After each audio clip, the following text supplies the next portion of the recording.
नमस्कार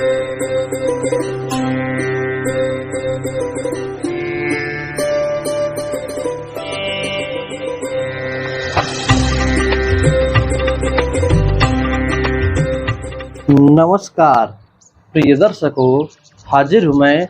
जो स्त्रियां, महिलाएं, माताएं भगवानों की पूजा करती है, किसी भी देवी देवता का पूजन करे, तो हर बात में उन्हें उनके मन में कुछ ना कुछ शंका आती है। तो उन्हीं शंकाओं का समाधान लेकर हाजिर हुआ हूँ। अब उदाहरण से समझे कौन कौन सी शंका। तो देखिए, पहली शंका है कि माताएं शंख बजा सकती हैं कि नहीं। दूसरी शंका, हवन कर सकती हैं कि नहीं। तीसरी शंका, शालिग्राम और शिव जी के शिवलिंग को स्पर्श कर सकती हैं कि नहीं। चौथी शंका कि वे त्रिपुंड अपने माथे पर, जब भगवान शंकर का पूजन करें तो माथे पर त्रिपुंड लगा सकते हैं कि नहीं। चौथी शंका कि वे ओम नमः शिवाय, ओम नमो भगवते वासुदेवाय, ओम बोल सकती हैं कि नहीं। बोल सकती हैं तो किस प्रकार बोले, क्या विधि है, क्या नियम है। इसी प्रकार पुराणों के अंतर्गत अनेकों प्रकार के श्लोक शास्त्रों से ढूंढ कर हाजिर हुआ हूँ आज आपके सामने। तो आइए एक के बाद एक क्रमशः हर एक शंकाओं का समाधान करते चले, जिससे कि आपको भी पता चले कि आप कौन कौन सा काम करती थी जो सही है और कौन कौन सा काम नहीं करना चाहिए जो कि शास्त्रों ने आदेश नहीं दिया है। पहली बात कर ले, अच्छा शास्त्रों की बात हम ना माने, अपने मन से पूजा पाठ करते रहे तो क्या होगा। तो देखिए, जैसा मैंने अपने हर वीडियो में कहा है, आप अपने मन से चलिए, बिना शास्त्रों के चलेंगे तब भी कुछ होने वाला नहीं। किंतु जो आप कर्म कर रहे हो उसका फल आपको सही नहीं मिलेगा। आपको सुख के बजाय उल्टा दुख मिलना चालू हो जाएगा। इसलिए देखिए भाई, जिस पूजा पाठ के नियम को शास्त्रों ने बनाया है, शास्त्रों ने कहा कि ऐसे पूजा पाठ करो, ऐसे देवी देवताओं का अभिषेक करो, आवाहन करो, ध्यान करो, तो ठीक उन्हीं ने ये कहा कि इनके लिए ये कर्म है, ये करना चाहिए, और इनके लिए ये कर्म है, ये करना चाहिए। तो आप उनके अनुसार उनकी बात ना मानो तो दुख मिलना ही मिलना है। तो पहली शंका थी कि स्त्रियों को शंख बजाना चाहिए कि नहीं। तो पहले आप शास्त्र प्रमाण देखिए, शास्त्र क्या कहता है। तो मैंने ये एक श्लोक लिया है, आप देख सकते हो, स्त्रीणाम, इसमें पहला लिखा है, स्त्रीणाम च शंख ध्वनि भी शूद्राणाम च विशेषतः भीता रुष्टा याति लक्ष्मी तत्स्थानाद अन्य देशतः। मतलब कि आपके यहाँ जैसा देशाचार हो, अन्य देशतः, जैसा आपके यहाँ देशाचार हो, पहले तो उसके अनुसार कर्म करना चाहिए। अब देशाचार का मतलब जैसे आप साउथ इंडिया में देख लीजिए, कर्नाटक में, फिर तमिलनाडु में, साउथ दक्षिण भारत में, वहाँ पर स्त्रियां, महिलाएं शंख बजाती हैं। तो ठीक है, आप वहाँ पर रहते हो तो आप बजाओ, किंतु आप उत्तर भारत में रहते हो, उत्तर भारत में, बिहार में, राजस्थान इत्यादि में, दिल्ली में, मुंबई में, इन जगहों पर लोग स्त्रियां शंख नहीं बजाती। तो शास्त्र ने भी यही कहा, आपका जैसा देशाचार हो, आप जैसे जिस माहौल में रहती हो वहाँ पर लोग स्त्रियां शंख बजाती हैं, तब तो ठीक है, आप बजाइए, कोई दोष नहीं। किंतु आपके देशाचार में, आपके लोकाचार में स्त्रियां शंख नहीं बजाती हैं तो आपको भी नहीं बजाना चाहिए। अब मान लीजिए उत्तर भारत में स्त्रियां शंख नहीं बजाती हैं और कोई स्त्री बजावे, तब क्या होगा, तब बोले उसके घर से लक्ष्मी रूठ कर चली जाएगी, और ऐसे घर में फिर लक्ष्मी का आगमन जल्दी नहीं होता। पहली सावधानी नियम, शंख जैसा देशाचार हो उस अनुसार से बजाना चाहिए। दूसरा जो प्रश्न है कि स्त्रियां शालिग्राम और भगवान शिव के शिवलिंग का स्पर्श करे कि नहीं, पूजा पाठ उनका करे कि नहीं, और यदि करना चाहिए स्पर्श तो किस प्रकार पूजन करें। पहले आप शास्त्र प्रमाण देखिए। शास्त्रों में लिखा है कि स्त्रीणा अनुपनीतानाम, स्त्रीणाम अनुपनीतानाम शूद्राणाम च जनेश्वर स्पर्शने नाधिकारोस्ति विष्णुर्वा शंकरस्य वा। स्कंद पुराण का यह श्लोक है। इसमें लिखा है कि स्त्रियों को भगवान शिव और शालिग्राम का स्पर्श नहीं करना चाहिए। अब अच्छा, स्त्रियों को लिखा है, लेकिन किन किन स्त्रियों को लिखा है, इसके विषय में दूसरा श्लोक है, अक्षुद्रगतम दासम निषेधम विद्यमानद स्त्रीणाम अपि च साध्वीनाम, स्त्रीणाम अपि च साध्वीनाम नैवा भावः प्रकीर्तिता। यदि भक्तिर्भवेत् तस्य स्त्रीणाम वापि वसुंधरे दूरादेवस्पृशन पूजां कारयेत्सु समाहितः। यह भी स्कंद पुराण का ही श्लोक है।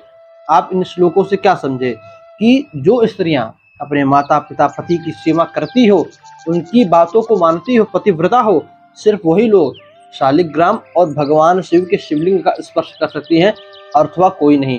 अब यही देखिए, यही बात पुरुषों पर भी लागू होता है। आप श्लोक देखिए, श्लोक में क्या लिखा है, अस क्षुद्रगतम दासम, चाहे शूद्र हो चाहे दास हो, कोई भी ए टू जेड कोई भी जो अपने माता पिता की, अपने भाइयों की बात माने सुने, उनकी आज्ञा के अनुसार चले, पतिव्रता हो, एक पति अथवा पत्नी वाला हो, वही लोग सिर्फ भगवान के शालिग्राम का स्पर्श और शिवलिंग का स्पर्श कर सकते हैं, और दूसरा कोई नहीं। अब चाहे वो स्त्री हो चाहे पुरुष हो, ये बात दोनों पर निर्भर होती है। तीसरा जो मन में प्रश्न था कि त्रिपुंड, अपने माथे पर स्त्रियां पूजा पाठ के वक्त त्रिपुंड लगाए कि नहीं, इसके लिए पहले आप शास्त्र प्रमाण देखिए। शास्त्र क्या कहता है, तो शास्त्र कहता है ब्रह्मणः क्षत्रिया वैश्या, ब्रह्मणा क्षत्रिया वैश्या शूद्रा स्वापि च शंकरा, स्त्रियोथ विधवा बालः प्राप्ता पाखंडिकस्तथा, ब्रह्मचारी गृही वन्यः सन्यासी वा व्रति तथा नार्यो भस्म त्रिपुंड्रकाः मुक्ता एव न संशयः। यह शिव पुराण के अंतर्गत से श्लोक लिया गया है। इसमें कहते हैं कि कोई भी ए टू जेड ब्राह्मण क्षत्रिय वैश्य शूद्र हो, नीच हो, कोई पाखंडी हो, तो वो भी जो है त्रिपुंड अपने माथे पर लगा सकता है। भगवान की पूजा में त्रिपुंड, रुद्राक्ष माला सब कुछ लगा सकते हैं। अब यहीं पर एक कंफ्यूज और आता है, स्त्रियों को हनुमान जी का स्पर्श करना चाहिए कि नहीं, ये भी यतीम बताते चले। तो इसके लिए शिव पुराण के अंतर्गत ही लिखा है कि भगवान शिव को, वो श्लोक मैं नहीं ले पाया किंतु मैंने पढ़ा था, शिव पुराण के ही इसी श्लोक की बात है, मैंने पढ़ा था कि स्त्रियां हनुमान जी को यदि अपने बड़े पिता, बड़ा भाई मानकर उनका पूजन करे, स्पर्श करे, तो कोई दोष नहीं, किंतु सिर्फ स्त्री भाव से वो उनका स्पर्श करे, तो ऐसे स्त्रियों को हनुमान जी को छूना भी नहीं चाहिए, पूजा करने की दूर की बात है। तो आप हनुमान जी को बड़ा भाई अथवा पिता मानकर, मैं हर वीडियो में बताता हूँ, ऐसा मानकर तो आप हनुमान जी की पूजा करें, कोई दोष नहीं। अगला जो मन में शंका आती है, जो प्रश्न आता है, वह है हवन से संबंधित। अब स्त्रियों को हवन करना चाहिए कि नहीं, वो भी अगर शास्त्र प्रमाण से देखें तो शास्त्र क्या कहता है। तो आप इस श्लोक को देखिए। यह श्लोक यज्ञ मीमांसा और मनुस्मृति से लिया गया है। इस श्लोक कहता है, नाश्रोत्रियगते यज्ञे नाश्रोत्रियते गत्ये ग्राम याजीकृते तथा श्रिया क्लीवेन च हुते भुंजितः ब्राह्मः क्वचित् अस्लिक मित साधूनां वत्र जुह्यात् मे हविः प्रतिपवत्तत् देवानां तस्मात् तत्परिवर्जयेत्। यज्ञ मीमांसा और जो है मनुस्मृति के अंतर्गत से यह श्लोक लिया गया है। यज्ञ मीमांसा और मनुस्मृति कहती है कि स्त्रियों को हवन करने के लिए 2 नियम अपनाना चाहिए। पहला नियम यह है कि यदि पतिदेव जीवित हो तो उनके साथ बैठकर हवन करे, उनके चरु वो नहीं डाले, पतिदेव चरु डाले, जो साकल्य वो डाले, स्त्रियां सिर्फ उनके हाथ को स्पर्श करे, इतने मात्र से ही उनका यज्ञ हो जाता है।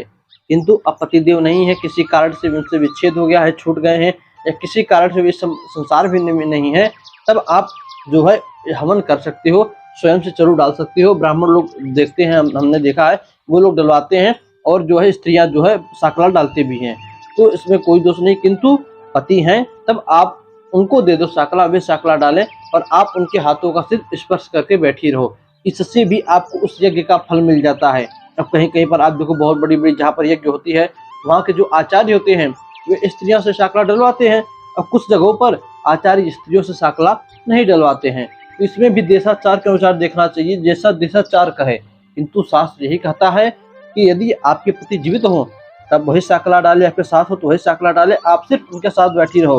क्योंकि भाई शास्त्र ये भी कहता है, बिना पत्नी कथम धर्म आश्रमाणाम प्रवर्तते। यदि आप गृहस्थ आश्रम में रहना चाहते हो तो बिना पत्नी की आपका धर्म पूर्ण नहीं हो सकता।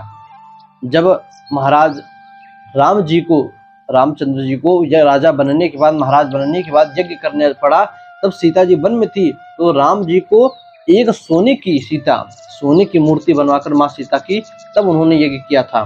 तो बिना पत्नी कथम धर्म, यदि आपकी पत्नी नहीं है तो पुरुषों का किया हुआ सारा धर्म बेकार चला जाता है।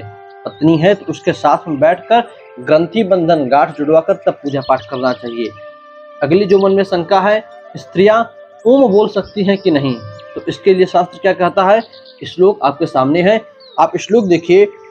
स्कंद पुराण का श्लोक है, द्विजाति नाम सहोकारः सहितो द्वादशाक्षरः स्त्री शूद्राणां नमस्कार पूर्वकः समुदाहृतः।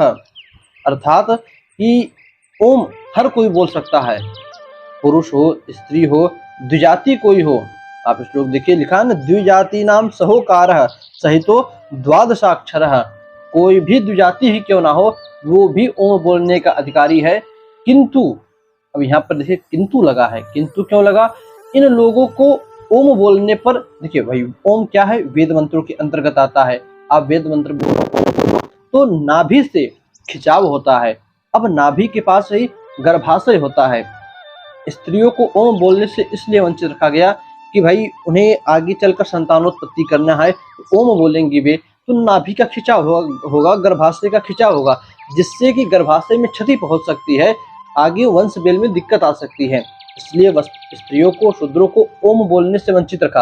अब कुछ लोग कहेंगे कि मान लीजिए स्त्रियों को जो है गर्भाशय होता है, किंतु जो द्विजाति पुरुष होते हैं वे तो देखिए उन्हें कभी भी इस चक्कर में, देखिए एक कैटेगरी बनाई गई है, ब्राह्मण क्षत्रिय वैश्य शूद्र। अब हर कोई वेद बोलने लगे, हर कोई हर चीज का पठन पाठन करने लगे, ब्राह्मण अपना कर्म छोड़कर द्विजाति का कर्म करने लगे, तब स्थिति जो है बैलेंस जो है बिगड़ जाता है।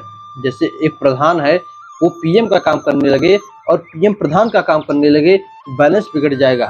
प्रधान हमेशा अपना गांव देखेगा, अपना लोगों को देखेगा, किंतु पीएम की दृष्टि पूरे देश पे होती है, उसे पूरे देश को देखना होता है। ठीक उसी प्रकार जो ब्राह्मण होता है उससे चारों वर्णों को, ब्राह्मण को तो देखना ही है, क्षत्रिय वैश्य शूद्र सभी वर्णों को जितने भी रहते हैं सभी को देखते हुए चलना पड़ता है। इसलिए एक ब्राह्मण के यहाँ भी पूजा करवाता है, क्षत्रिय के यहाँ भी पूजन करवाता है, वैश्य के यहाँ भी पूजा करवाता है और द्विजातियों के यहाँ भी पूजा करवाता है। किंतु एक द्विजाति हमेशा अपने ही कैटेगरी के विषय में सोचता है। तो खैर वो दूसरी बात हो जाती है, हमें उस लाइन पर नहीं जाना है। इसलिए स्त्रियों को और जो है द्विजातियों को ओम बोलने से वंचित रखा गया। आगे का जो शंका है मन में वो कि स्त्रियां तर्पण, अपने पितरों का तर्पण और श्राद्ध इत्यादि कर सकती हैं कि नहीं। तो इस शंका के विषय में बात करें तो गरुड़ पुराण में ही लिखा है कि जिस पिता के पुत्र ना हो उसका श्राद्ध इत्यादि उसकी पत्नी करे। सबसे पहले अधिकार पुत्र को दिया, पुत्र ना हो तो पत्नी करे। तो साफ साफ यहाँ पर से पता चल जाता है कि स्त्रियां भी पिता के पति के, पहले तो पुत्र ना रहे, स्त्रियों के पति भी मृत हो जाए तब स्त्रियों को अधिकार मिल जाता है कि वे अपने पति का, अपने ससुर का इत्यादि का किसी का भी तर्पण पिंडदान कर सकती हैं। तो प्रिय दर्शकों, उम्मीद करता हूँ कि इस वीडियो को जितनी भी माताएं बहनों ने देखी होंगी वे मेरी बात को समझी होंगी और उनके मन की जो शंकाएं रही होंगी वे दूर हो चुकी होंगी। यदि अभी भी मन में कुछ शंका बची है तो कमेंट बना ही इसलिए है, आप तुरंत कमेंट कीजिए। अगर उचित आपका प्रश्न रहा तो तुरंत वहीं पर जो है प्रश्न कमेंट बॉक्स में ही माफ कीजिए, कमेंट बॉक्स में ही तुरंत उस का समाधान कर दूंगा। तो बस आज के लिए इतना ही, इजाजत दीजिए। पुनः मुलाकात होगी किसी नए वीडियो में नए टॉपिक के साथ। तब तक के लिए नमस्कार।